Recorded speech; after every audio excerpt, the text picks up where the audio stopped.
Ya, pemirsa, terima kasih Anda masih menyaksikan NTV Prime. Sebelum kita lanjutkan perbincangan, kita akan simak pernyataan berikut ini. Yang baik, banyak yang kurang baik. Di semua organisasi ada yang baik dan ada yang kurang. Sekarang bagaimana yang baik-baik dari semua latar belakang bisa kerjasama. Ini pelajaran sejarah. Indonesia tidak bisa dibendung. Kecuali elit Indonesia tidak bisa atau tidak mau kerjasama. Kuncinya itu. Kuncinya itu. Baik, kita langsung tanyakan ke Ray Rangkuti, pengamat politik. Bang Ray, mudah-mudahan audionya sudah lebih jelas. Sekarang saya ingin bicara soal mengganggu versus check and balances. Di mana batasnya antara mana yang bisa disebut mengganggu, mana yang kemudian melakukan check and balances? Ya, itu semua tergantung pada persepsi masing-masing orang ya, gitu. Nah, kalau yang disebut dengan misalnya melakukan kritik, ya, menyampaikan kritik gitu, bisa saja bagi seseorang itu sudah mengganggu. Ya, diam bagi mereka maupun oposisi ya lebih baik diam dan sebagainya. Jadi ini standarnya memang beda-beda setiap orang. Nah, cuma kan kalau kita lihat Pak Prabowo ini kan kita kelihatan sekali inginnya merangkul semua pihak masuk dalam satu barisan. Nah, ya itu tentu saja sesuatu yang sulit karena bagaimanapun kita tetap membutuhkan ya sesuatu yang berada di luar barisan dalam kerangka menyehatkan demokrasi kita. Ya. Nah, kalau kemudian yang di luar barisan itu ya tidak bisa diajak kerjasama dalam pengertian begini, boleh aja Anda di luar barisan, tapi harus kerjasama sama kita gitu loh. Ya kan? Agak repot juga sebetulnya menjelaskan itu. Di luar tapi kerjasama sama kita. Nah, pengertian kerjasama sama kita ini yang juga perlu dicari tahu apa sih yang dimaksudkan oleh Pak Prabowo. Apakah itu artinya selalu yes gitu ya, pada setiap keinginan Pak Prabowo, atau sebaliknya, kita berperan untuk mengingatkan bahwa langkah ini tidak tepat, bahwa situasi ini tidak benar, bahwa kita menyampaikan keresahan-keresahan yang terjadi dengan masyarakat, ya, yang berhubungan dengan pemerintahannya Pak Prabowo. Nah, ini semua sangat tergantung kepada perspektif, ya, bagi bagi setiap pemimpin. Pak Jokowi misalnya itu seringkali merasa tidak ada yang disebut dengan gangguan dari luar, karena memang beliau menganggap bahwa semuanya itu harus ditarik ke dalam gitu. Nah, oleh itu kayaknya mau diaduk juga oleh Pak Prabowo. Ditarik ke dalam, kerjasama di dalam, kalaupun kemudian ada di luar, yang di luar itu dengan skala dan eksistensi yang sangat lemah. Nah, masalahnya adalah Pak Prabowo menghadapi yang di luar itu kemungkinan adalah PDI Perjuangan yang terlatih 10 tahun beroposisi, dan dalam 10 tahun beroposisi itu, presiden yang dioposisi oleh PDI Perjuangan adalah presiden yang paling banyak mendapatkan angket sepanjang masa pemerintahannya. Nah, itu yang menurut saya satu segi adalah menjadi kendalanya Pak Prabowo. Ya. Itu satu. Nah, yang kedua, mungkin menarik apa yang disebut tadi oleh Bung Noel ya.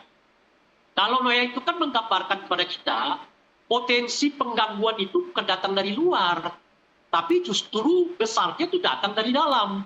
Dalam bentuk apa? Dalam bentuk korupsi gitu ya. Dalam bentuk mengarahkan Pak Prabowo misalnya untuk tidak, katakanlah misalnya berpegang teguh pada prinsip-prinsip pada kepentingan nasional gitu ya. Itu justru yang dianggap oleh Noel sebagai tanda petik gangguan itu gitu loh. Nah, pada konteks itu saya kira saya juga setuju gitu. Nah, masalahnya adalah apakah model yang seperti ini dapat disebut sebagai gangguan oleh Pak Prabowo atau tidak. Mereka yang minta-minta jabatan gitu ya, minta-minta kursi gitu ya, sampai pakai doa-doa segala gitu ya, supaya dapat kursi lebih gitu ya. Itu termasuk gangguan apa enggak bagi Pak Prabowo gitu loh. Nah, dan seterusnya. Jadi betul ya, gangguan ini bisa datang dari dua sektor. Sektor pertama adalah eksternal. Yang eksternal itu saya sudah gambarkan tadi ya kan, setidaknya 3. Mungkin mereka yang beroposisi, kedua kelompok-kelompok pro demokrasi, dan yang ketiga adalah pihak asing. Yang internal digambarkan oleh mereka yang rakus akan kekuasaan, yang menghendaki pemerintahannya Pak Prabowo ini tidak berjalan pada asas kepentingan nasional, dan tentu saja yang melakukan tindak pidana korupsi. Jika kalau misalnya ditanyakan mana sebetulnya yang paling berbahaya bagi Pak Prabowo di antara 3 model ini, saya kira yang paling berbahaya itu justru yang di dalam ini gitu.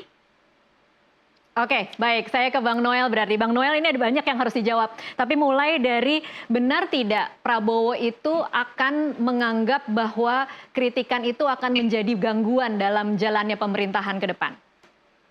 Justru saya melihatnya partisipasi oposisi itu penting. Dan saya menerjemahkan apa yang disampaikan Pak Prabowo itu ya kerjasama. Kerjasama kan nggak bisa di dalam.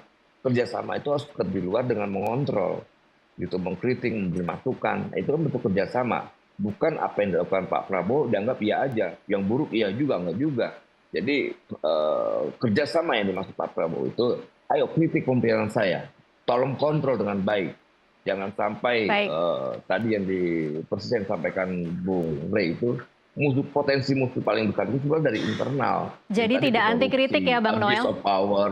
Tidak. Pak Prabowo tidak. Apalagi saya kan aktif 98. Pak Prabowo kan paham sekali, kita ini orang nggak punya beban.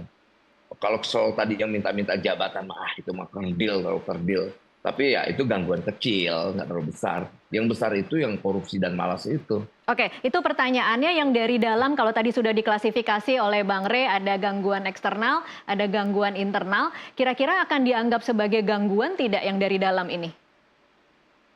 Itu gangguan nyata juga, Mbak. Jangan dibilang enggak, itu gangguan nyata, itu yang bahaya. Gitu loh. Penyakit yang paling bahaya adalah apa? Ketika kita tidak mampu mengendalikan diri kita. Sama halnya dalam politik. Yang bahaya itu yang koalisi dengan kita yang kita nggak tahu niatnya pada baik, nggak taunya ya maaf, orang yang namanya manusia ya dia bisa kilaf gitu loh. Dia tiba-tiba dia mencuri, nyopet duit negara, ngeri kan gitu loh. Oke. Selama ya saya masih melihat pada hal yang positif dulu ke depannya, karena pemerintahan ini kan belum berjalan. Jadi saya tidak bisa mengambil sebuah kesimpulan apapun. Gitu. Baik, Bang Noel, jadi hari ini kemudian saya jadi bertanya, siapa yang sebenarnya ada di dalam dan siapa yang ada di luar? Karena ada info Nasdem belum mengajukan berapa kursi menteri yang kemudian diterjemahkan seolah-olah Nasdem tidak akan masuk dalam kabinet tapi mendukung pemerintahan. Dan juga ada info bahwa PDIP tidak mengenal kata oposisi, jadi akan mendukung pemerintahan tetapi tidak berada di dalam kabinet. Siapa yang bersama pemerintahan Prabowo saat ini? Saya susah menerjemahkan bahasa itu, Mbak ya. Karena ini kan politik itu cuma ada 2, dia di dalam kekuasaan atau di luar kekuasaan. Gitu. Dia ambil jalan posisi atau dia ambil jalan memerintah, eksekutif. Nah, kemudian ada yang main di tengah-tengah, saya susah menerjemahkan dalam logika politik, saya belum ketemu. Gitu. Logika politik saya ketika ada kontestasi politik, pasti ada pemenang, berarti ada yang beroposisi. Kemudian ada yang di tengah-tengah, saya nggak tahu tuh, yang abu-abu. Jadi saya tidak mau melihat bahwa PDI, kemudian IC. Jadi ya kita lihatnya ke depan lah. Pokoknya, tapi saya masih punya keyakinan cukup tinggi bahwa PDIP, kemudian Nasdem, kalaupun mereka di luar juga kan itu sama berkualitasnya ketika ada di dalam pemerintahan. Gitu. Beroposisi itu bukan aib. Kadang-kadang orang alergi sekali dengan kata oposisi. Itu justru oposisi itu punya kualitas yang lebih baik lagi karena dia akan menyampaikan hal yang sangat bebas lah ya, karena dia tidak menjalankan pemerintahan, membedakan dia menjalankan pemerintahan. Gitu. Baik. Itu saya, Mbak. Saya ke Bang Rey lagi. Bang Rey, kira-kira nanti akan mudah tidak untuk Prabowo menyusun kabinet atau justru sulit karena dia memang harus memastikan semua parpol keinginannya terpenuhi sebagai harga yang harus dibayar untuk merangkul semua? Iya, kalau kita tadi mendengar penjelasannya Bung Noel ya, kan ancaman terbesarnya itu kelihatan datang dari dalam. Apa bentuk ancaman terbesarnya atau gangguan terbesarnya? Pertama adalah rebutan kekuasaan. yang boleh jadi tidak terkelola oleh Pak Prabowo gitu. Yang mengakibatkan pilihannya adalah Anda mau kerjasama apa enggak sih? Kalau nggak mau kerjasama, ya udahlah Anda di luar gitu kira-kira tuh. Mungkin bahasa yang sedikit agak keras gitu ya. Nah, mungkin Pak Prabowo mengatakan, ya udah jatah Anda sekian, jatah Anda sekian, jatah Anda sekian. Itu partai-partai yang baru masuk, Anda dapat cuma sekian, dapat sekian. Kalau minta lebih, tidak boleh. Kalau Anda masih ngotot minta lebih, ya sudah Anda berada di pihak yang luar, gitu loh kira-kira.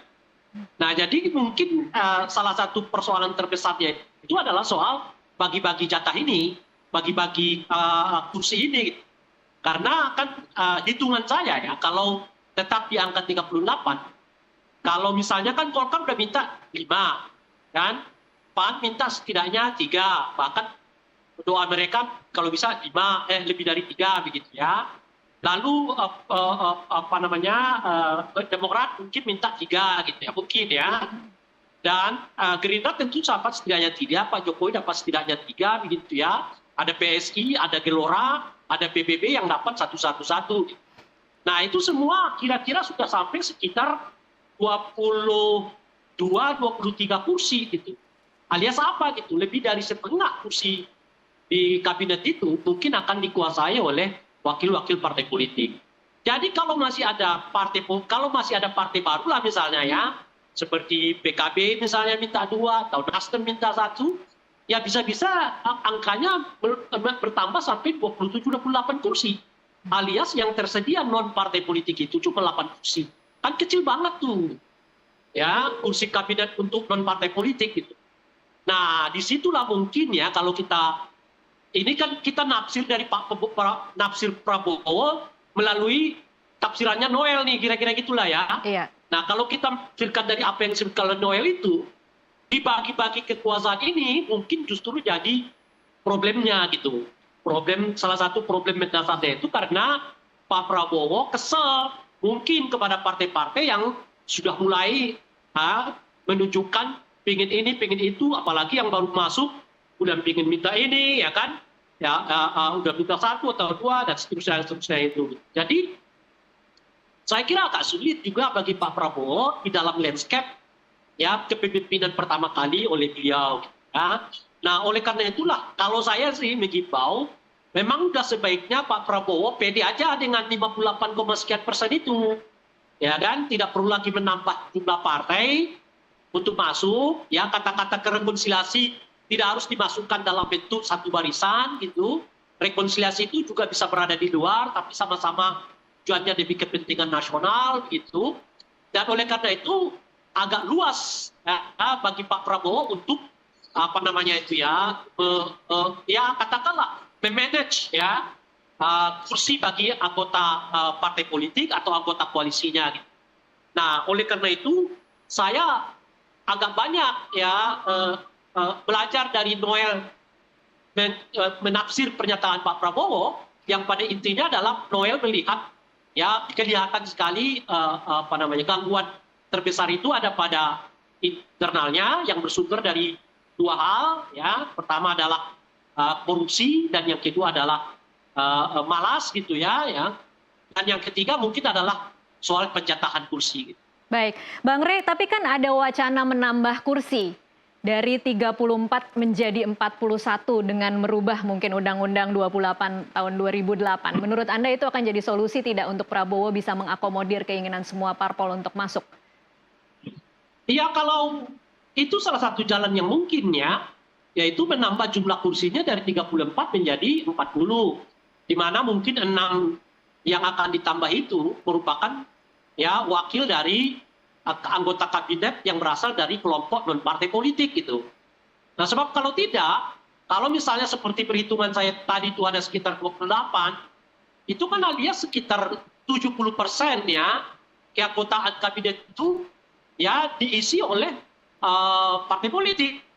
Nah, orang kayak Noel ya, Budiman itu, Hari Ruslimoti kayaknya bakal nggak kedapatan bagian deh kalau udah begini nih gitu kira-kira ya.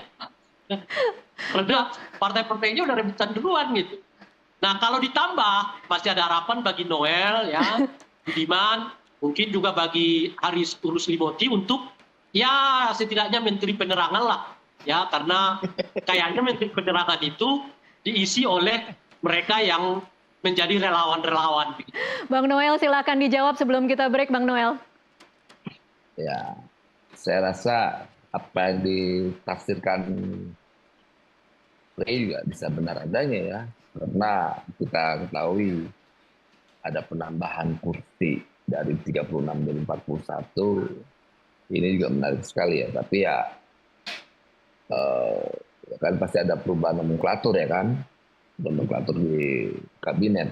Jadi ya soal jatah-jatahan ini kan hak prerogatif Pak Prabowo lah, dia punya hak eksekutif dalam mengambil sebuah keputusan. Jadi saya belum bisa menyimpulkan atau menyampaikan apapun karena Prabowo belum menjalankan pemerintahan apapun.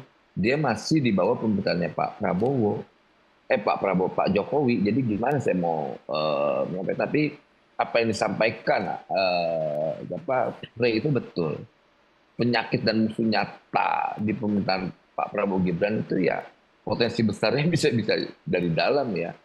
Gitu. Apalagi nih kalau koalisinya ini benar koalisi untuk memajukan bangsa ini, nah itu bagus. Makanya dibutuh oposisi yang kuat. Jangan oposisi yang lemah, bahaya kita. Kalau oposisi yang lemah, sekali pukul juga nggak bisa berbuat apa-apa mereka. Tapi kita butuh oposisi yang kuat, misal PKS, kemudian PDIP. Agar apa? Pemerintahan Prabowo Gibran ini sangat punya tingkat kehati-hatiannya tinggi. Kemudian untuk melakukan yang terbaik itu benar-benar bisa terkontrol. Kecuali terkait kebijakan rakyat kemudian mereka ganggu, ya itu yang bisa yang marah tuh rakyat pasti. Tapi kalau terkait kerja-kerja pemerintahan, korup dan sebagainya, ya siap-siap aja. PD itu punya sejarah beroposisi.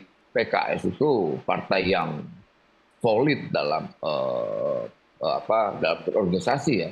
Jadi menurut saya ya pemerintahan ke depan saya punya keyakinan sangat berkualitas untuk kerja untuk rakyat. Karena sudah ada standar kerjanya.